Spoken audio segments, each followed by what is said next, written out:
once they know you, what do? How do you prep before the show? You want to know these answers.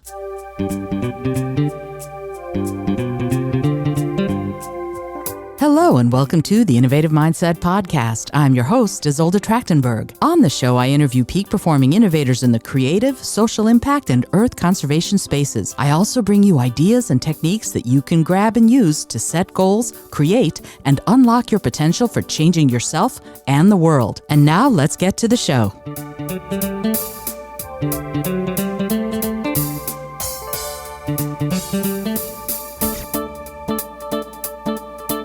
There are some shows that I'm on that they're like, we're just going to talk. This is like we're sitting around and having a cup of coffee and I'm asking you a bunch of questions. It's super informal. There are some that are highly scripted. It depends on the show. That's why I want people to listen to podcasts to get an idea of who the podcaster is and how they do what they do. Because there's a range.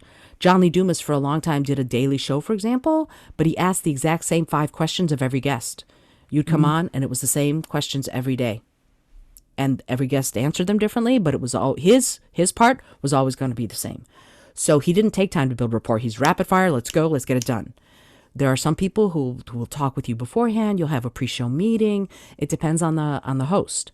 As far as this, you get them this one sheet to prepare them and to help them do their research. Mm-hmm.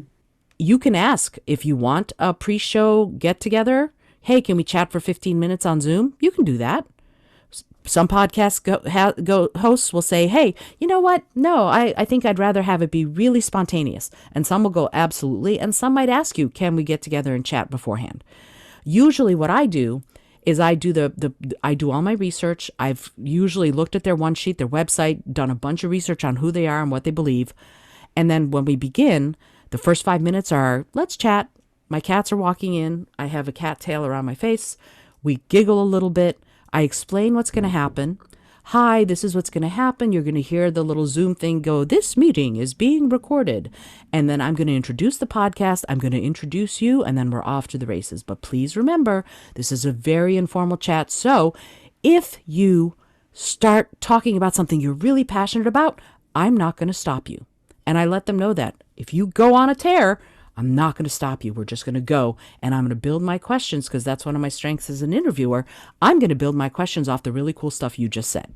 So that is me. That's the way I do it. Other podcast hosts do it differently. It depends on who the podcast host is and how they do what they do. Like I said, it's the Wild West in podcast land, right? So people do how they feel like doing, and you sort of have to play along, but you can also ask. If you want something, ask them. And they will usually be very happy to help you. Every podcast is different. Some edit. I don't. As an example, I had a Grammy Award-winning guitarist on my show, and he had his dog in the room with him while we were doing the interview. And while we were doing the interview, the dog threw up on the floor. And he said, oh, you're not going to keep that in, are you? And I said, you bet your bippy I am, and it's in the show. I do not edit. I have on occasion when someone says, I really shouldn't have said that. It was real. I've gone back and edited. Otherwise, I want this. Like, for example, one of the reasons that Podcasting for Dummies featured my show, they featured it in the slice of life section of the book because my show is about a slice of life of me and my guests. So I don't edit. But if you said something and you went, I really shouldn't have said that. Absolutely. One of the things that any established podcast is going to do is they're going to ask you for non-exclusive worldwide rights to broadcast the show, to broadcast your image, because for promo, you will have signed that. So technically, anything you say they can use. But the vast majority of podcasters aren't going to put something up if you don't really want them to. So if you say something and you go, I really shouldn't have said that, can we edit that out? They will. It's the Wild West, but people aren't mean about it. You know, they're going to talk to you about it. But also, one of the things that I do, and again, as more established podcast hosts will prepare you for that. One of the things that I have in my podcast guest interest form is that I say, are there things that you really want to make sure we talk about? And are there things you really want to make sure we stay away from? So I ask for that. And I've had people, Wendy Hapgood, who's the co-director of the Wild Tomorrow Fund, which is a wildlife conservation group in South Africa, she said, I'm willing to talk about anything except hunting. I don't want to focus on the negative aspects of wildlife conservation. Let's not talk about hunting. Great. We didn't talk about hunting. So feel free. Again, this is one of those things where this is a relationship. You can feel free to tell the host, you know what? I really don't want to talk about Alzheimer's. I know I talk about mental health issues. Alzheimer's is too close to my heart. Let's stay away from that. And they'll go, then we stay away from it. No, they're not out to trip you up. They're out to have a great conversation that will bring value to their audience. And if you run across a podcaster that is out to trip you up, it's going to be very few and far between. And as I said, the podcasting world is tiny. If there's a podcaster who's a jackass, any flirt will be found out very quickly. So don't worry about it, really. Most people are going to be very gracious about that sort of thing. And yes, flirt is a word that I made up. Thank you very much. Flirt, dropple, and mugby are 3 words that I made up. 2 of them, mugby and dropple, are in Urban Dictionary because I wanted to come up with cuss words that could be cuss words. You could say flirt, but it doesn't mean anything because I made it up. So you will feel free to use them anytime you want. For fiction work, that's my pen name for my mystery novels is going to be Natasha Tyler, which I'm very excited about. So anything that I talk about in my one sheet for a work of fiction, it's always going to relate back to this book, if that's what I'm promoting, right? If you're promoting just general writing craft, that's different. But if you're promoting a specific book, again, make everything be downloadable with links, et cetera, et cetera. But the one sheet looks a little different, in part because I don't have as much stuff about me as a mystery fiction author as I do about me having been a NASA master trainer. It's not relevant, right? The stuff that's relevant is the stuff that I put into my bio.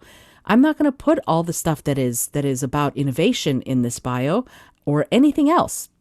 There's no point, because Natasha Tyler, quite frankly, was never a NASA master trainer, right? So if you use a pen name, feel free to do that, but also make everything relevant to that fiction book, if that's what you're doing. My suggested interview questions are different. My takeaways will be different. Everything would be different based on this fiction work. I just wanted you to see that it's all going to be different looking because I'm promoting something that is completely different as far as in podcast subjects and themes, but also in who I am as a writer. So it's perfectly okay to have more than one sheet. Make it relevant to whatever it is you're pitching.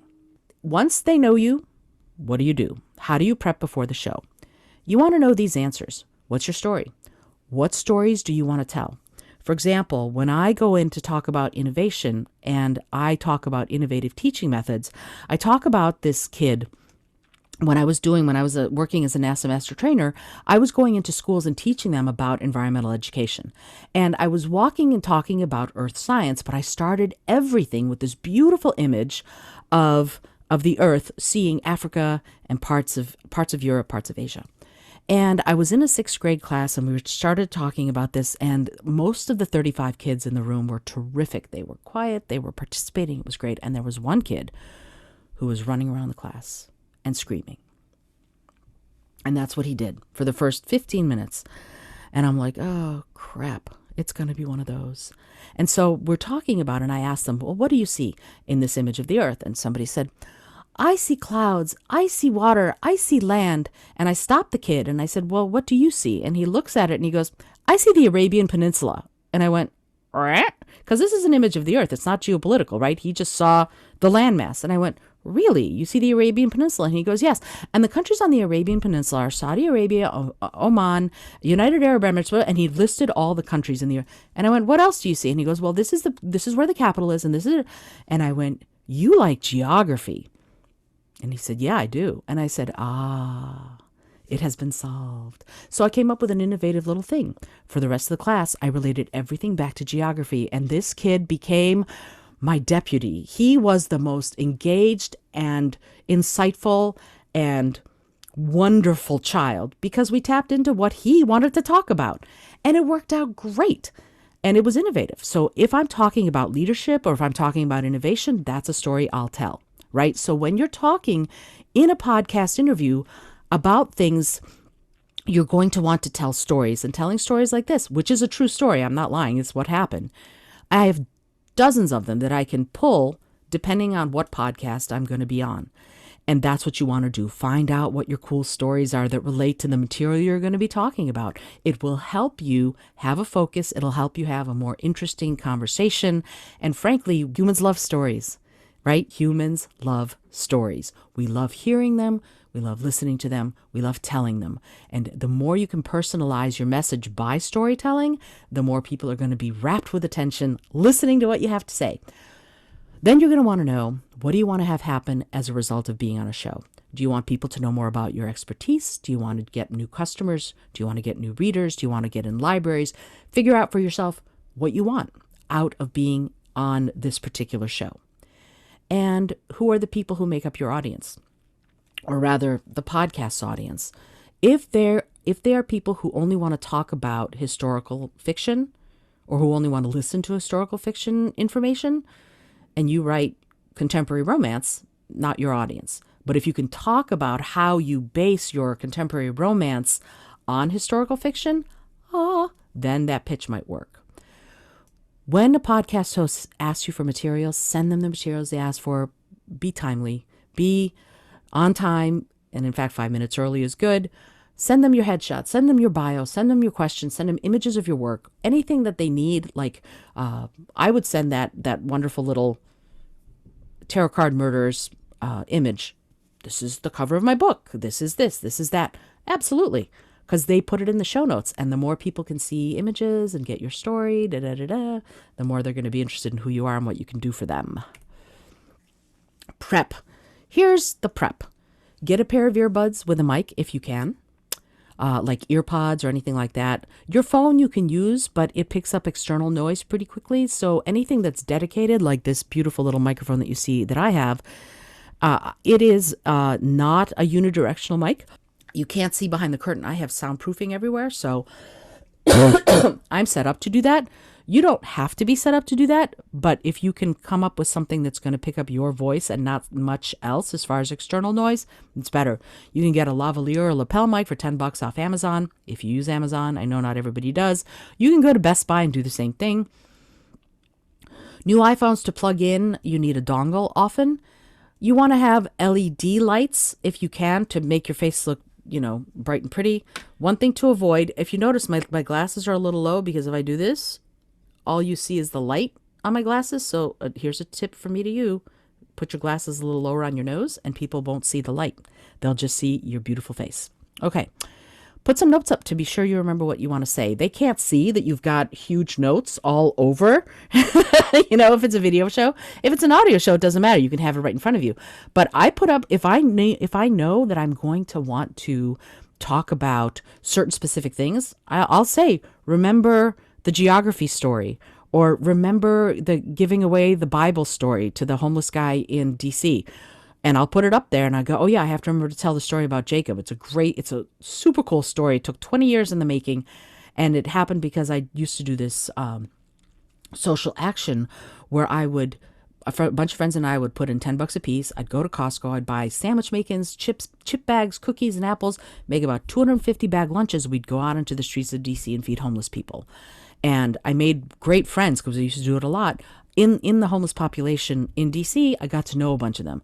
When I'm talking about innovative ways of getting involved on a personal level on a podcast, I tell that story.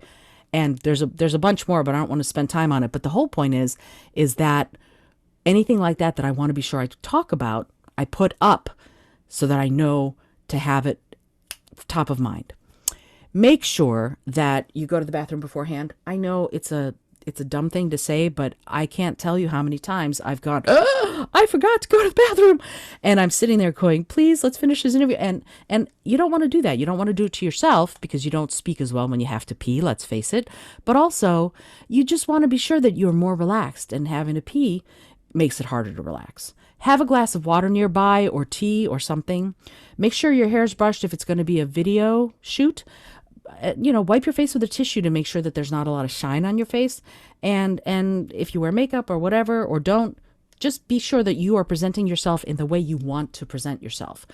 One of the things that I do, for example, my show itself is audio in nature, but I take a screenshot of myself and my guest on Zoom so that as soon as we do the interview, I'll say, I had this amazing podcast chat with blah, blah. And I tell them ahead of time. A good podcast host will inform you ahead of time that that's something like that's going to happen. They don't want you to be taken by surprise. They don't want you to be like, with bedroom head and whatever. They want you to have as successful an interaction with them as they have with you. So they're going to warn you, generally speaking, but it's a good idea to be prepared anyway, because it lets you be there, present, feeling confident, and ready to go. Make sure you set your phone to do not disturb. That's one of the most important things. And if you decide to have your dog in the room with you, make sure you have a towel so that you can easily clean up any vomit that happens to happen. It did happen. You can listen to Al Petaway. He's a Grammy Award winning guitarist and also a dear friend of mine. His episode of my show, his dog threw up at about minute 42. Anyway, and then warm up. Warm up. And what I mean by warming up, do you have a question, Renee? Oh, okay. So what I mean by warming up is actually preparing your voice and your body to speak. And I will share with the group the warm up video. I worked with she's a doctorate in physical therapy. She's also a dear friend of mine, Katie Vanden Heuvel. She and I developed a warm-up to speak video. It's about 7 minutes long. You're welcome to use it as much as you want. It's on my YouTube channel, and I'll share the link with you. Feel free.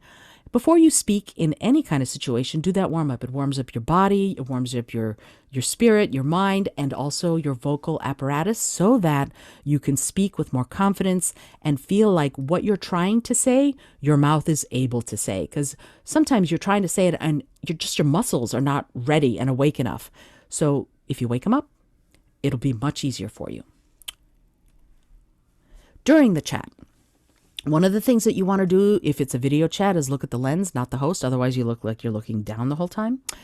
Don't be afraid to pause and think, like I said earlier, because we can. If the pause is too long, the podcast host, if they decide to, they can edit out the pause.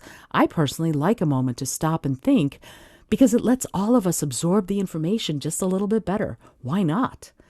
If you give thoughtful answers that relate to the question asked and to the show, and you should have already established that by getting them the questions that you want to be asked that relate to the show, and you should have already done that research, it'll make the conversation more compelling to the podcast host and also to their audience.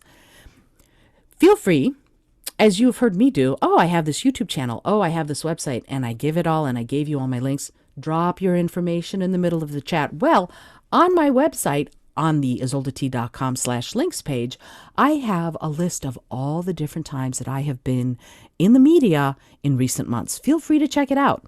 Boom. I gave it. It's in there. It's part of the conversation, right? It's so important. It's so important because if they happen to forget, and I did this recently, I was having such a great time in the show. I think it was Wendy Hapgood's show, in fact, having such a great time talking to her, I totally forgot to ask her about her social links. Totally. And so had to go, I'm so sorry. Can we do that bit again? And I'll edit it into the show. But if I'd forgotten and she'd forgotten, we wouldn't have had her social links in the audio of the show, which, let's face it, that's huge for the guest. Having your links in there talked about is huge because otherwise the audience goes, that was cool, and they move on. But if they have and I want to be able to go to wildtomorrowfund.org to donate to save the zebras, now I know how to do that. Also, have a good time. So much of this is about having a good time. It's fun. You're having a chat with someone. You're getting to know them. They're getting to know you. And you're supposedly, hopefully, talking about something you love. Talk about what you love. And you're going to get on shows. And it's going to be wonderful. They want to have a good chat with you. And they're going to try and do everything they can to make sure that happens. And at the end, have that call to action. Make sure that you know what you want people to do. Whether to follow you on your social channels or go check out your book on your website or Amazon or in the library or head to your website, whatever it is, make sure that you have a way for them to contact you, get in touch with you, and that you're ready to talk about it. And also make sure that you've gotten the correct social and website and all of that information to the host so that they have it to put in, it's part of your one sheet, but make sure they'll put it into the show notes because then anybody checking out the show notes either on their website or on Spotify or on podcast chat, or anywhere else, they'll be able to have access to those.